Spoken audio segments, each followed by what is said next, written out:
नमस्कार दोस्तों। आज पूरा देश हर्षोल्लास के साथ गणतंत्र दिवस मना रहा है।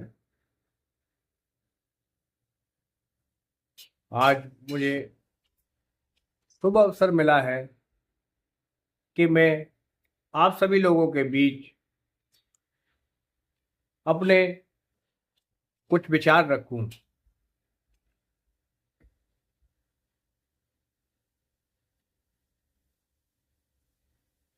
माननीय गणमान्य सदस्य लोग और मेरे प्यारे भाइयों और बहनों और छोटे बच्चों, आज का दिन बड़ा ही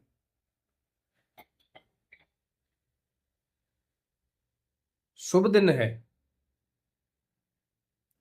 आज का दिन गणतंत्र दिवस के नाम से मनाया जाता है। हमारा देश सन 1947 को 15 अगस्त को आज़ाद हुआ था, लेकिन आज़ादी के बाद जरूरत थी कि शासन कैसे किया जाए, सभी लोगों को सम्मान कैसे मिले, सभी लोगों को आज़ादी का मौका कैसे मिले। क्योंकि संविधान हमें ये सिखाता है कि हम सभी बराबर के लोग हैं। यह पहले की राजाओं की गुलामी या अंग्रेजों की गुलामी को दूर करता है और डॉक्टर भीमराव अंबेडकर ने काफी मेहनत करके ये संविधान को बनाया और संविधान 26 नवंबर 2049 को तैयार हो गया था, जिसके दिन को हम संविधान दिवस के नाम से भी मनाते हैं। लेकिन संविधान को लागू करने के लिए थोड़ा समय चाहिए था, तो इसके लिए एक दिन निर्धारित किया गया और इसको लागू करने के लिए 2 महीने का वक्त लगा। और वो अच्छा दिन आया,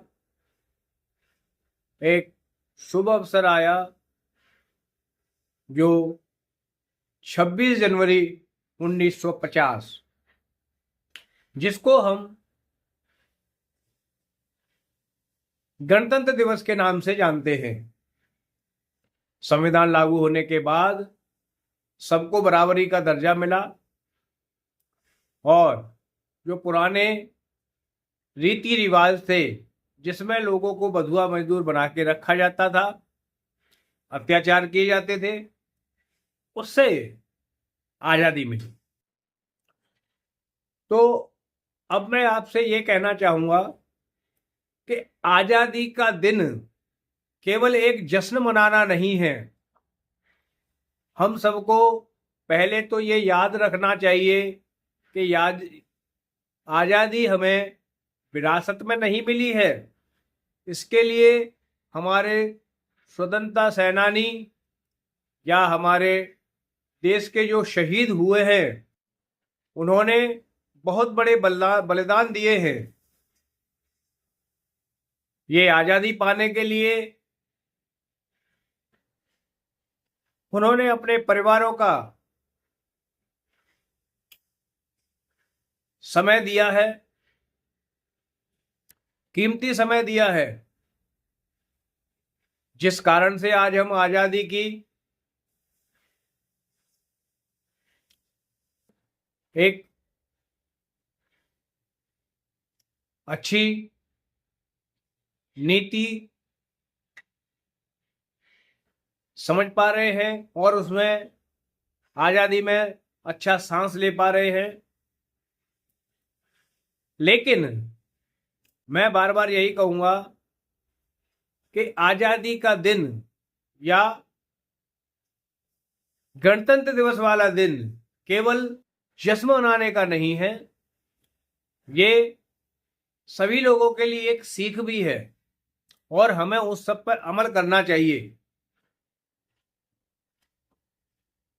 मैं उसके लिए थोड़ा सा आपसे कहना चाहूंगा, ऐ मेरे वतन के लोगों, जरा आंख में भर लो पानी, जो शहीद हुए हैं उनकी जरा याद करो कुर्बानी।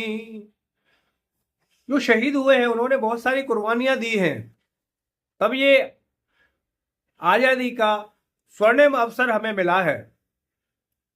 जैसे कि हम बात करें चंद्रशेखर आजाद, शहीद भगत सिंह और हम बात करें सुभाष चंद्र बोस, जिन्होंने अपने पूरे जीवन संघर्ष किए और उनको जीवन में कोई बहुत बड़े बाद में अवसर भी नहीं मिले, लेकिन उन्होंने अपना जीवन पूरे संघर्ष में देश के लिए निछावर कर दिया। उसी हम प्रयत्न से आज आजादी के माहौल में काम कर रहे हैं, अच्छे वातावरण में काम कर रहे हैं। और मैं आप सबसे ये कहना चाहूंगा कि आजादी का मतलब हमें एक अच्छे माहौल को बनाए रखना है, अपनी आने वाली पीढ़ियों को ये समझाना है कि हमें किसी भी कारणों से बंटना नहीं है। जैसे अगर कोई मुसलमान है तो सबसे पहले वो एक हिंदुस्तानी है, या कोई ईसाई है वो चर्च में जाता है तो सबसे पहले वो एक हिंदुस्तानी है। ये देश अनेकता में एकता रखता है। यहाँ पर सभी समुदायों के लोग बड़े प्रेम से रहते हैं। आपने देखा होगा और सुना होगा कि अंग्रेजों का उसूल था डिवाइड एंड रूल। आपने देखा होगा कि जब आज़ादी हमें मिली, वो देश से गए, तब भी वो एक ऐसा बीज बो गए जिससे एक हिंदुस्तान और पाकिस्तान का बंटवारा हुआ। अगर उस समय का कोई भी इतिहास देखा जाए तो लोगों ने बहुत कठिनाइयां झेली। उस टाइम पर एक तरह से भुखमरी भी हुई, बहुत सारी बीमारियां फैली, बहुत सारे लोगों की जानें गई। तो हमें ये समझना है कि आज़ादी हमें कोई विरासत में या बड़े आसानी से नहीं मिली है। इसको हमें याद रखना है और हमारे जो स्वतंत्रता सेनानी रहे हैं उनके पदचिन्हों पर चलना है। अभी हम देखते हैं कि हमारा देश एक युवा देश है। हमारे यहाँ ज़्यादातर संख्या युवाओं की है और किसी भी देश का भविष्य युवाओं पर निर्भर करता है। इसलिए मेरी सीख युवाओं के लिए है कि जब हम सब लोग बच्चे थे, स्कूल में पढ़ते थे, बहुत शैतानियां करते थे, या जो छोटे बच्चे हैं वो भी आगे चल के देश का भविष्य बनेंगे, तो उनके लिए भी मेरी एक सीख है कि हमेशा ये ध्यान रखना है कि हम देश के लिए क्या कर सकते हैं।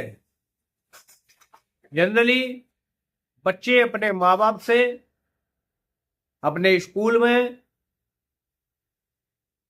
जो भी हम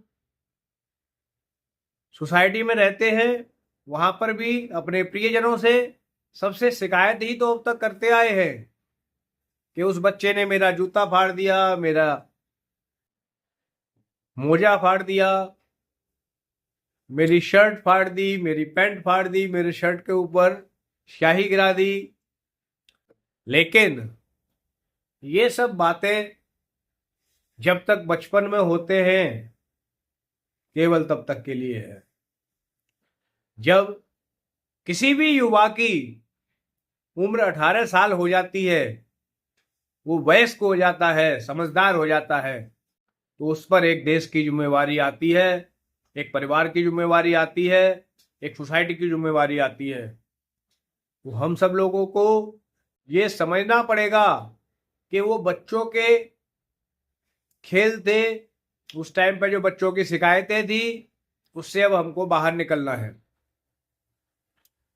अच्छी शिक्षा के लिए आगे बढ़ना है, अच्छे रोजगार के अवसर देखने हैं, और अगर किसी को मौका मिलता है तो देश की डायरेक्ट सेवा करनी है। बाकी इनडायरेक्ट सेवा सभी लोग कर सकते हैं। जो लोग जिस व्यवसाय में, जिस प्रोफेशन में है, पेशे में है, उसमें ईमानदारी से काम करें, कभी भी कोई बेईमानी ना करें, मेहनत से काम करें, क्वालिटी को ध्यान कर देखते हुए काम करें और टीम वर्क में काम करें। सभी का ध्येय ये होना चाहिए कि हमारी आने वाली पीढ़ी को हमें सिखाना है, उनके लिए एक अच्छा माहौल तैयार करना है, उनको एक ऐसा एनवायरनमेंट देना है जिससे हमारे देश का नाम आगे रोशन हो। कभी कोई हमें शर्मिंदगी ना महसूस होनी चाहिए कि अगर हमारी पीढ़ी हमें कहे कि हमारे लिए हमारे अग्रज, हमारे पूर्वज ये कुछ गलत करके चले गए। हमें कभी कोई ऐसा काम नहीं करना है जिससे हमारे एनवायरनमेंट को कोई खतरा हो, जिससे हमारे समाज को कोई खतरा हो, जिससे हमारे किसी सोसाइटी को या हमारे प्रदेश को या हमारे देश को कोई भी परेशानी हो। हमें हमेशा एक सैनिक के रूप में काम करना है। जहाँ पे हम जिस व्यवसाय में काम कर रहे हैं उसको ईमानदारी से करें। हमारा ध्येय ये होना चाहिए कि ज़्यादा से ज़्यादा प्रॉफिट हो, ज़्यादा से ज़्यादा रेवेन्यू आए, तो देश को जीएसटी कलेक्शन ज़्यादा मिलेगा और टैक्सेस भी लोग ज़्यादा भरेंगे, ज़्यादा रेवेन्यू आएगा, तो सभी का विकास होगा, पूरे देश का विकास होगा। आज हम देख रहे हैं कि हमारा देश एक विकसित देश की तरफ बढ़ रहा है और मैं देख रहा हूं, मेरी ये सोच है, मेरा ये टारगेट है कि हम लगभग 2040 तक आर्थिक आज़ादी पा चुके होंगे और हमारा देश पूर्ण विकसित देश बन चुका होगा।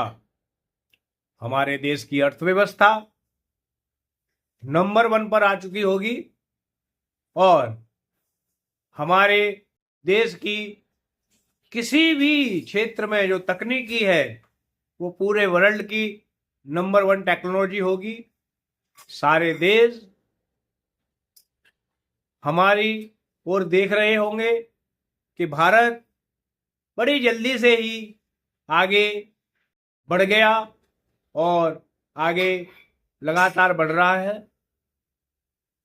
तो सभी क्षेत्रों में आप देख रहे हो तरक्कियां हो रही हैं लगातार, लेकिन हमें कभी भी उसको ओवर कॉन्फिडेंस में नहीं लेना है, क्योंकि अगर कभी कोई तरक्की हो रही है तो उसको कभी भी इस्टेब्लिश ना समझें, क्योंकि कोई भी तरक्की, कोई भी काम परमानेंट नहीं होता है। हमें उसमें कंटिन्यू काम करना पड़ेगा, उसकी कमियों पर काम करना पड़ेगा और उन सब चीज़ों से और क्या सीख मिल रही है उसको और हम कैसे अच्छे डेवलप करके और अच्छा बना सकते हैं उस पर काम करना पड़ेगा। तो आज का मेरा प्रस्ताव और मेरे विचार मेरे देश को आगे ले जाने के लिए है। मैं एज ए मोटिवेशन स्पीकर काम भी कर रहा हूं, जिसमें मेरा उद्देश्य हमेशा युवाओं को, सभी लोगों को टेक्नोलॉजी यूज करते हुए सबको आगे लेकर आने का है। और आज इसी के साथ हम इस अपने विचारों को विराम देते हैं। आप सभी का धन्यवाद, और आप सबसे निवेदन है कि हमारे YouTube चैनल को ज़्यादा से ज़्यादा शेयर करें, इन विचारों को ज़्यादा से ज़्यादा शेयर करें और लाइक करें, सब्सक्राइब करें, जिससे इस तरह का उद्देश्य सबको पता लगेगा। क्योंकि मजहब नहीं सिखाता आपस में बैर रखना, कभी भी कोई मजहब आपस में मतभेदों के बारे में नहीं कहता है। सबको मिलजुल कर आगे बढ़ना है। आज के लिए बस इतना ही। जय हिंद, जय भारत, वंदे मातरम, जय हिंद।